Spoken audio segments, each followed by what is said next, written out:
The U.S. Air Force is deploying 6 B-52 bombers to Diego Garcia, an island base in the Indian Ocean, amid the rising threat from Iran.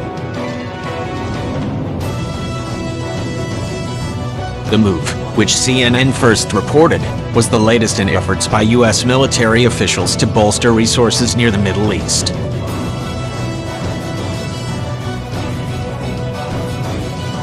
The B-52 bombers reportedly were spotted departing from Barksdale Air Force Base in Louisiana to Diego Garcia, which is located 2,300 miles south of Iran's southernmost tip.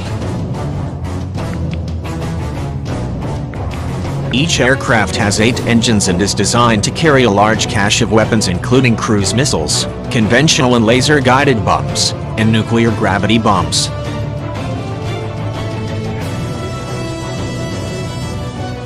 The U.S. military previously had sent a bomber task force to Qatar in May, but the bombers left after a few months, a U.S. defense official said.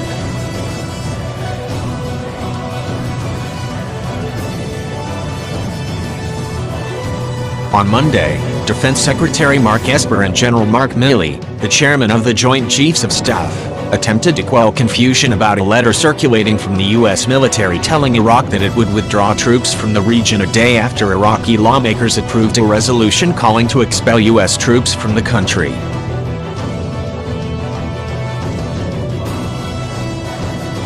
Both Esper and Milley called the unsigned letter a mistake and said the U.S. had no intention of withdrawing troops from the Middle East as tensions ramped up. The airbase on Diego Garcia, part of America's sprawling military outpost in British Indian Ocean territory, was once a bustling hub of bomber and tanker activity during the years that followed the beginning of Operation Enduring Freedom and Operation Iraqi Freedom.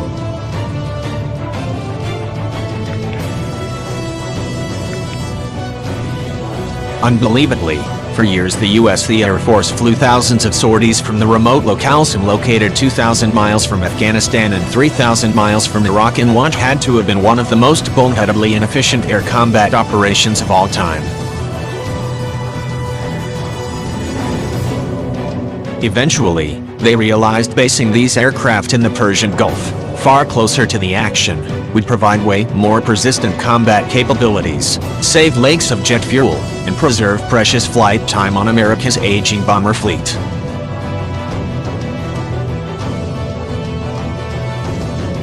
Now, after its aprons stood largely empty aside from the regular logistical and sporadic global air power flights, American bombers are heading back to the Atoll, and for good reason. It's out of reach of Iranian ballistic missiles.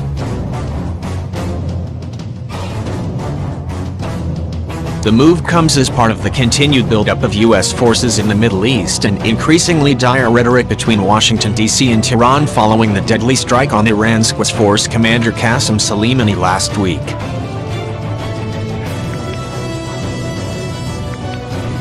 Here's the reality, folks. Iran has throngs of ballistic missiles, many of which are extremely hard to target as they are road mobile or hidden literally inside highly fortified mountain fortresses.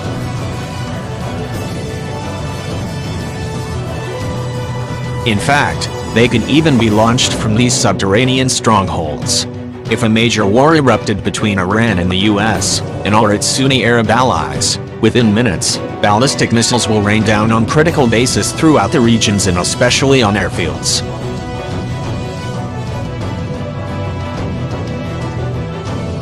Yes, there are some missile defense capabilities in place in the region, and more are coming in the future, but none have anywhere near the ability to repulse the varied and plentiful barrages Iran can put up on relatively short notice.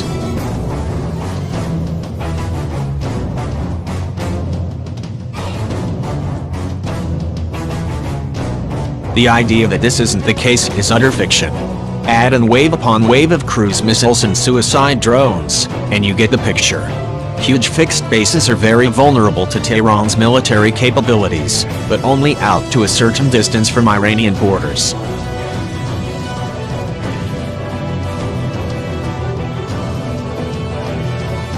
The graphic below is from the Pentagon's latest missile defense review.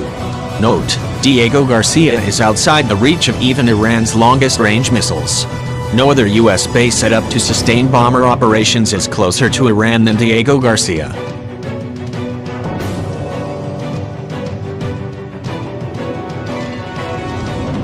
With that in mind, positioning all your regional air power at vulnerable bases and aircraft carriers that are well within the reach of Iran's ballistic and cruise missiles is anything but wise.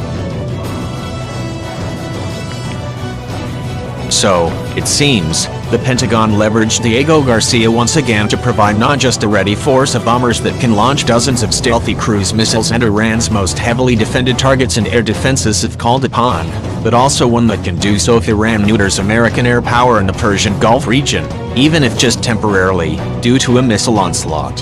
Such an Iranian offensive could come after a conflict kicks off or as a first strike.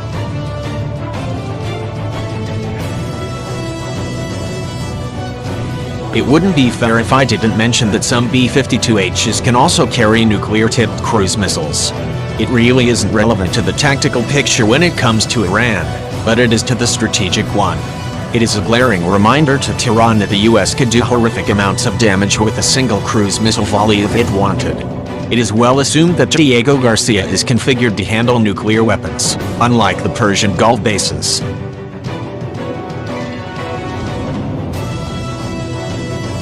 The Indian Ocean Base is also one of just a handful of places on Earth that is equipped for sustained B-2 Spirit operations. It has a quartet of large climate-controlled clamshell hangars known as B-2 Shelter Systems, BS-22s, to accommodate the stealth bombers.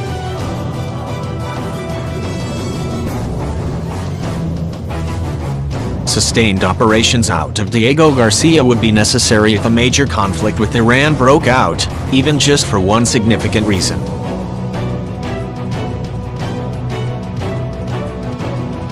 While the B-52s can do incredible damage even from standoff distances, during a conflict with Iran the B-2 will be specifically used to drop GBU-57 massive ordnance penetrators, MOPs, on Iran's deeply buried and highly fortified mountain missile complexes, command and control sites, and those used to support its nuclear program, like Fort El.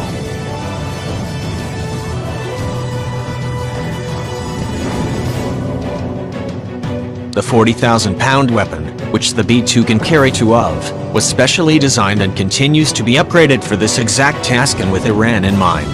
That reality has even been used as a propaganda tool by the Pentagon. It allows for the destruction of very deeply buried targets without the use of nuclear warheads.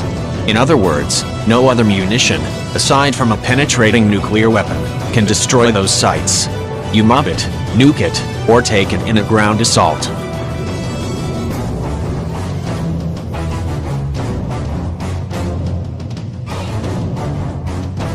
There have been no reports of B-2s being forward deployed just yet, and we may never get an official acknowledgement of such a move like we did with the B-52s.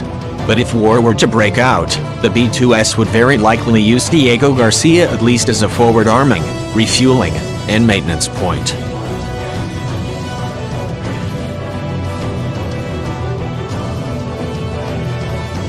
Of course, the airfield is just one of the island outpost's many features. Its lagoon is used to host one of two of Military Sealift Command's prepositioning ship squadrons. A small armada of cargo vessels sits idle in the lagoon, loaded with munitions and equipment, ready to respond to a crisis on short notice.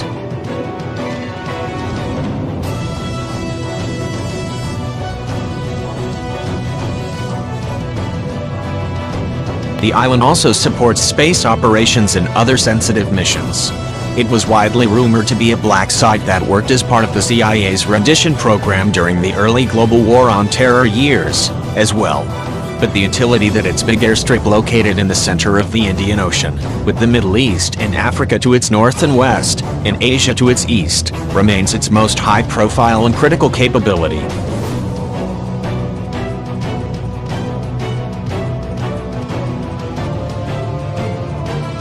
The fact that 6 B-52Hs are headed there during the worst crisis with Iran in half a century is another reminder of that fact.